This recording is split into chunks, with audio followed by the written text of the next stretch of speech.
What's up guys, Riding with D, and this is my 2005 Honda Rancher 350. Let's check it out.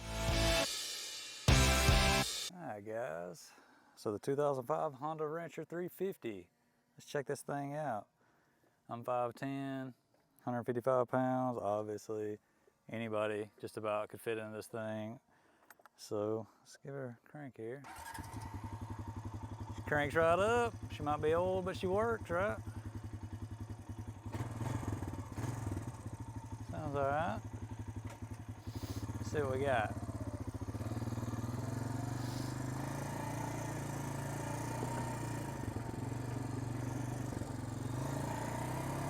I've had this thing for a long time, since 2008.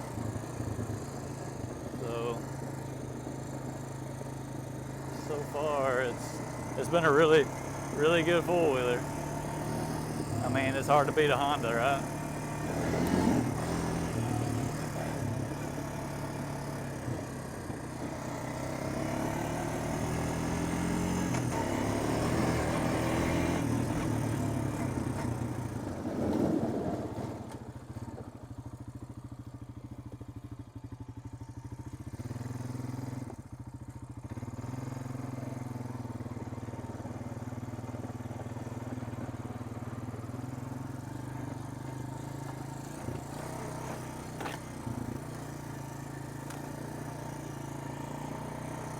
I mean, she goes through the trails nice. I mean, whenever I originally got this four-wheeler, I was doing everything with it. I still got the tires on it.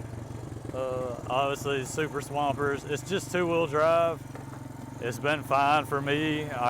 I could go anywhere anybody else could go with this thing. Back whenever the Big Bear 400s was a big thing, they had ITP or IPT, whatever tires on them. This thing could go just as many places. And it's just two-wheel drive. It was the cheapest of the cheap at the time, besides the Recon.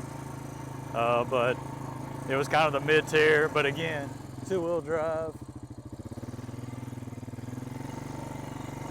Making sure my drone didn't crash there. But yeah, it's definitely been a good four-wheeler. See, driving it around. I mean, it's showing its age a little bit, but hey.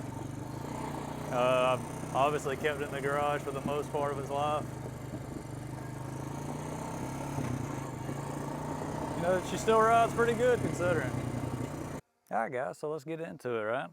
My 05 Honda Rancher 350. So I've had it since 2008, like I've said earlier in the video. And so obviously I can speak a good while about this thing. So when I first got it, hey, what do teenagers do? They want to take it up hills, they want to take it through the deep waters and things like that. So Super Swamper Vampire tires. This thing was pretty much the key on how I could get this Joker in places four-wheel drive four-wheelers would go. So that was something that was a must whenever I got it. After I had it for a while, these were put on it. I could go pretty much anywhere. The Big Bear 400 four-wheel drives could go with these tires. They had obviously the stock tires. But yeah, there's a four-wheel drive. This is just the two-wheel. It would go just as many places. Of course, just like with anybody, you're going to get stuck. That's with anything, but this thing would go anywhere I would want it to. So I didn't really need the four-wheel drive. It was definitely, you know, kind of an eye-opener to me. At the time, I didn't have the money to get the four-wheel drive, so this is what I got. So, and it's been a good four-wheeler, obviously. Still got it, still running strong. The pros, hey, just like they say, it's a Honda. It runs. It's always pretty much crunk up. There's a few exceptions, and did what I wanted to do for the most part. It's been a great four-wheeler, and I think it still will be for many years to come. This thing isn't really showing no signs of letting up or anything like that. A couple of exceptions though. So the pros, right? Reliability. It pretty much goes where I want it to. It's not really that heavy. I can easily move it around. You know, whatever I would need to do with it. It's not like some of the four-wheelers now, they need all this power steering and stuff like that. This thing is all manual with the way it does things. So, of course, this isn't the E-gear or whatever it is Honda calls it. This is just the Manumatic, whatever you want to call it. That's kind of what I would call it. No clutch, but you do shift the gears as far as on this thing. Pros, reliability. It's always done what I want to do, meaning it always would crank up and kind of get me where I want to go. you know, it is, for the time that I bought it, it was a great four-wheeler. It had everything that I wanted. Besides, I did want the four-wheel drive, just couldn't afford it. But again, you got the proper tires on there. You don't necessarily need it depending on what you're doing with it. So again, that's not for everybody, but at least for me, the stuff we were doing, this thing was fine. A couple of the cons. The handle. It doesn't handle all that great, meaning it's kind of like a horse and buggy. You know, you can definitely feel it. It sort of jerks around here and there. It's not a sport quad or anything like that. So it kind of, you know, it's one of those things you'd have to get used to depending on what you're coming from. To me, it's fine, but of course I've had this thing for a really long time. But again, the handling, yeah, it's something to be desired whenever it comes to that. Just like anything that's older, it doesn't like ethanol gas. I mean, it'll run fine with it, but if you're gonna store this thing like this thing sort of is for me nowadays, you do not want to have that in it. It always clogs the carb. So meaning the exceptions of this thing not cranking has mainly been because it's set up for a while, which would be anything, and the car would be clogged up. I would have to take it off, clean it, and then get it to run after that. Of course, battery, you know, that's with anything as well.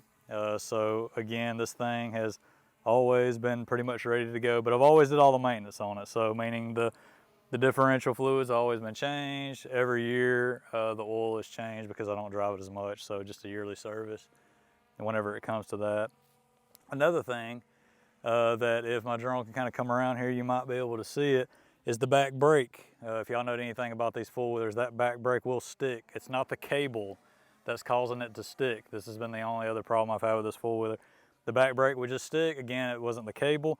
It was just the nipple, if you will, and with the actual brake lever getting corrosion on it would cause it to stick. So you have to take all the plastic off here, get a crowbar, get that off, and then grease it up, sand it down, and then obviously it's fine now with how it works. Still the factory springs, cables, everything on that thing still works relatively well. Only other problem is the choke doesn't like to stay up like it did when I first got it. But you know, you can just hold it up, get it good enough to crank, and hey, it's ready to go whenever it comes to that. Other than that, guys, this has been a great four-wheeler. I hope you enjoyed the short review about it. If there's anything you want to know about it, please leave a comment below. If you like what you see, please consider subscribing. Let me know if you want me to do a particular video on this four-wheeler or about this four-wheeler. Just stay tuned. We'll do a top speed test like I do with everything that I do reviews on. And we'll kind of see how fast or how slow this thing is. Of course, this isn't the factory tire, so that's obviously going to have an impact on its top speed. And it is older, so just keep that in mind. So I appreciate you watching, guys. Please stay tuned. There'll be plenty more. I'm wanting to grow the channel, so thank you for tuning in.